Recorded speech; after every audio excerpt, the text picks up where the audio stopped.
अवश्यम भावी। दुनिया को कुछ देना है। आज तो दुनिया मांग रही है। G20 की सभा बहुत बार हुई, लेकिन जब भारत में हुई तब जो भारत की विश्व को परंपरागत देन है, वसुधैव कुटुंबकम की वृत्ति, उसका बोलबाला तब हुआ जब भारत ने उसका यजमान पद स्वीकार किया।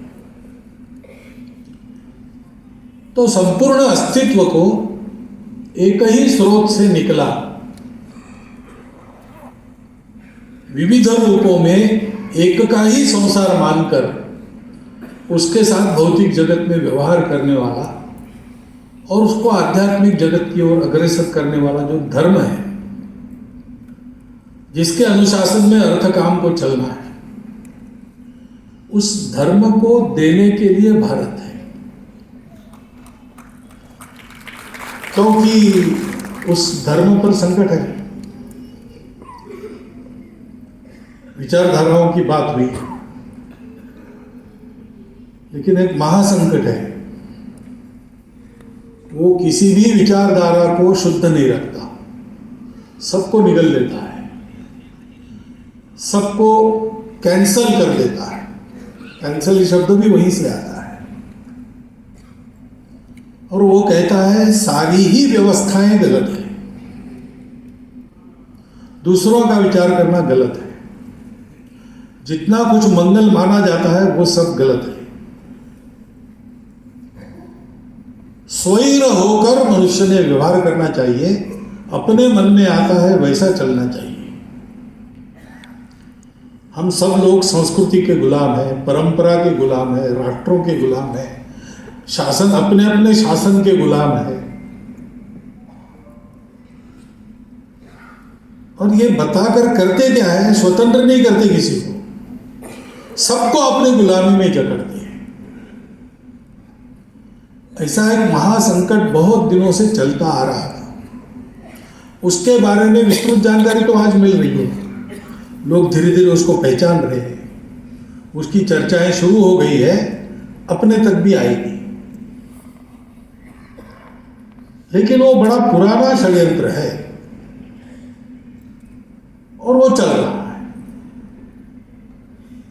कैसे अपने महापुरुषों को इसकी भनक मिली होगी पता नहीं, लेकिन एक बात तो हमारी परंपरा हमको देती ही है, उसी को महापुरुषों ने हमको बताया कि धर्म से ही धारणा होती है। महाभारत में व्यास महर्षि कहते हैं, ऊर्ध्व बाहुरोमेश न च कश्चित् शृणोति मे धर्मात् अर्थस्य कामश्च स धर्मं किं न सेव्यते।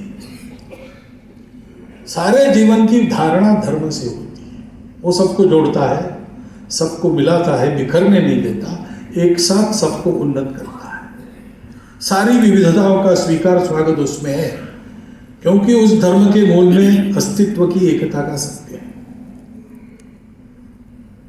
और इसलिए जब जब विश्व में इसको भूल के बातें होने लगी तो भारतवर्ष का उत्थान हुआ। और भारतवर्ष के उत्थान का अर्थ ही है कि धर्म का पुनर्संस्थापन। परित्राणाय साधूनां विनाशाय च दुष्कृतां धर्म संस्थापनार्थाय। ये जो भगवान ने अपना काम निश्चित किया है, उसके लिए साधन उसने अपने भारत को बनाया है।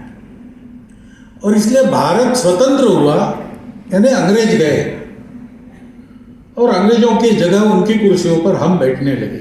इतना मात्र नहीं है, पिछले 2000 वर्षों से